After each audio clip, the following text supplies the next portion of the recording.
बिस्मिल्लाहिर्रहमानिर्रहीम। दोस्तों, एक गांव में एक साहिब की अपनी बीवी के साथ कुछ अनबन हो गई। अभी झगड़ा खत्म नहीं हुआ था कि इसी असना में उनका मेहमान आ गया। खावंद ने उसे बैठक में बैठा दिया और बीवी से कहा कि फलां रिश्तेदार मेहमान आया है, इसके लिए खाना बनाओ।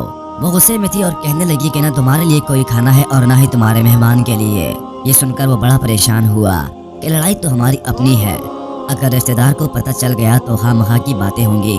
लिहाजा खामोशी से आकर मेहमान के पास बैठ गया।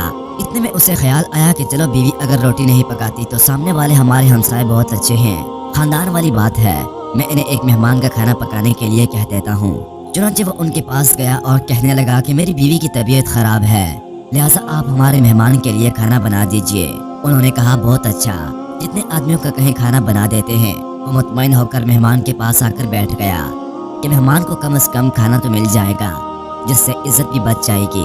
थोड़ी देर के बाद मेहमान ने कहा जरा ठंडा पानी तो ला दीजिए। वो उठा के घड़े का ठंडा पानी लाता हूँ। अंदर गया तो देखा कि बीवी साहिबा तो ज़ारो कतार रो रही है। वो बड़ा हैरान हुआ कि ये शेरनी और इसके आंसू। कहने लगा क्या बात है। उसने पहले से भी ज्यादा रोना शुरू कर दिया। कहने लगी बस मुझे माफ कर दें। वो भी समझ गया कि कोई वजह जरूर बनी है। उसके खावंद ने कहा कि बताओ आखिर तुम्हारे रोने की वजह क्या है, तुम मैं से क्यों रो रही हो। बीवी ने कहा पहले मुझे माफ कर दें, फिर मैं आपको बात सुनाऊंगी। खैर उसने कह दिया कि जो लड़ाई झगड़ा हुआ है मैंने वो दिल से निकाल दिया है और तुम्हें माफ कर दिया है। कहने लगी कि जब आपने आकर मेहमान के बारे में बताया और मैंने कह दिया कि न तुम्हारे लिए कोई खाना है और ना ही तुम्हारे मेहमान के लिए, चलो छुट्टी करो, मगर मैंने दिल में सोचा कि लड़ाई तो मेरी और आपकी है और ये मेहमान रिश्तेदार है, हमें इसके सामने ये पोल नहीं खोलना चाहिए। चुनांचे मैं उठी के खाना बना देती हूँ।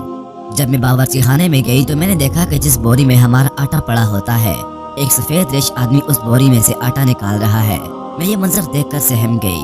वो मुझे कहने लगा ए खातून परेशान ना हो, ये तुम्हारे मेहमान का हिस्सा था जो तुम्हारे आटे में शामिल था। अब चूंकि ये हमसाये की घर ही पकना है, इसलिए वही आटा लेने के लिए आया हूँ। मोहतरम अजीज दोस्तों, इस वाक़ये से ये साबित होता है कि मेहमान बाद में आता है, जबकि अल्लाह ताला उसका रिज़्क़ पहले बेच देते हैं।